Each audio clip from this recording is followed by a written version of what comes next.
L'abbé Maynard Meyer, originaire d'Argovie, historien et curé de la paroisse de Saint-Jean, est nommé le 4 décembre 1848 premier bibliothécaire cantonal avec un salaire annuel de 800 francs. Il dirige aussi le musée des antiquités et des monnaies. Il est l'un des fondateurs de la Société d'histoire du canton de Fribourg.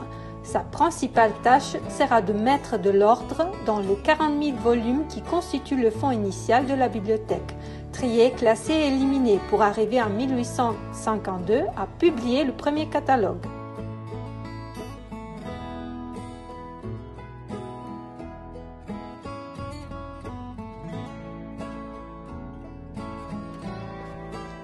En 1870, après le décès de Meyer, l'abbé historien Jean Grémaud, originaire de Ria, anciennement aide-bibliothécaire, prend la direction de la bibliothèque. Il est à la tête de la chaire d'histoire de l'Université de Fribourg, nouvellement fondée, et assume la fonction de recteur. Il a pour objectif de développer le caractère scientifique de l'institution en s'abonnant à des périodiques. La Cote J est créée. Après son décès en 1897, collectionneur d'imprimés fribourgeois, l'État rachète sa collection que l'on retrouve aujourd'hui sous la cote Grem-Broch.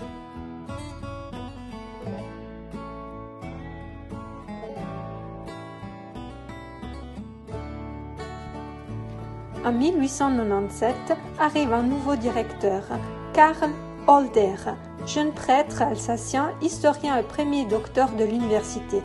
En 1899, pour rehausser le renom scientifique de l'université et satisfaire ses besoins, il créera les bibliothèques des séminaires. Le 5 mai 1905, l'abbé Holder décède subitement. Le même jour, le Grand Conseil accepte l'achat des terrains du domaine Winkler et la construction d'un nouveau bâtiment pour la bibliothèque. C'est sous le mandat du juriste et homme politique Max de Diesbach, premier directeur laïque nommé en 1905, qui se construira le bâtiment historique de 1910. En 1906, il lance le concours international d'architecture. Le premier prix est attribué à des architectes bernois. Le 11 juin 1910 a lieu l'inauguration du nouveau bâtiment.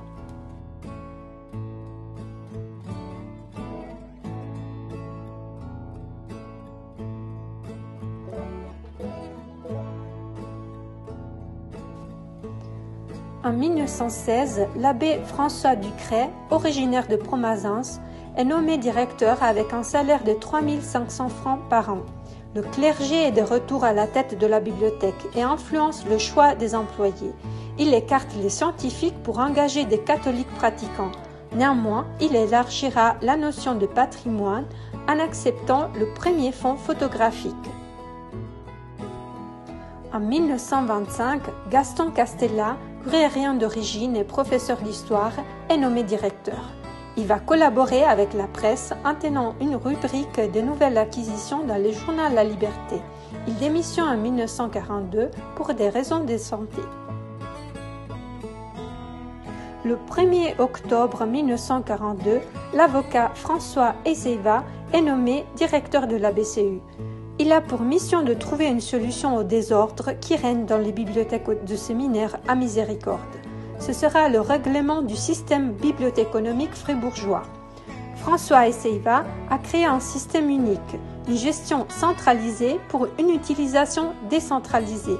Pendant la guerre, sous sa direction et sous l'impulsion de Joseph Piller, la BCU a donné l'hospitalité à plusieurs scientifiques et universitaires réfugiés de guerre.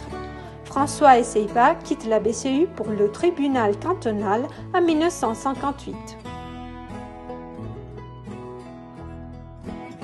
À partir de ce moment, l'avocat René de Villeret est le nouveau directeur de la BCU. Il partage cette direction avec celle d'une société d'assurance jusqu'en 1973. Au service de la BCU depuis 1948, le philosophe glanois Georges de la Baïs est nommé directeur en 1973, suite au départ à la retraite de René de Villeret. Il restera à la tête de l'institution jusqu'à son décès soudain en 1982, un an avant sa retraite. Sous sa direction, la première extension de la BCU voit le jour en 1976, afin de répondre à l'augmentation de la population estudiantine et peut aussi accueillir la bibliothèque pour tous, officiellement appelée depuis 1978 Bibliothèque de la ville de Fribourg. Le 1er janvier 1984, l'historien jurassien Martin Nicoulin prend la direction de la BCU. Pendant ses 18 ans de direction, la BCU rejoint le réseau informatisé des bibliothèques romandes, débarque sur Internet et devient l'un des principaux foyers culturels cantonaux, notamment avec le Médiacentre fribourgeois, lieu de référence en matière de conservation, de mise en valeur du patrimoine audiovisuel et d'animation culturelle.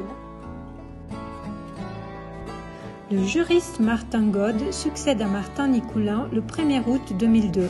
Sous sa direction, la BCU continue le chemin de l'informatisation, numérisation des journaux fribourgeois, développement de la bibliothèque électronique et des bases de données scientifiques, jusqu'à l'engagement dans la nouvelle Swiss Library Service Platform, SLSP. La BCU continue également la valorisation du patrimoine cantonal à travers les activités culturelles et l'acquisition de nouveaux fonds. La dernière décennie est marquée par les études au projet d'agrandissement et de restructuration du bâtiment central de la BCU. Angélique Boschung-Joie est la première femme nommée à diriger notre institution. Après 10 ans d'expérience dans les différents secteurs de la BCU, notamment en tant que coordinatrice des bibliothèques de lecture publique et responsable des ressources électroniques, ainsi qu'une parenthèse à l'EPFL de Lausanne, elle prend sa nouvelle fonction le 1er août 2020. Dans la période cruciale de migration à la nouvelle plateforme SLSP, des déménagements à Beauregard et d'ouverture du chantier réalisant enfin la BCU du XXIe siècle, dans l'année historique de la pandémie du coronavirus, bref, la BCU sera toujours là pour vous.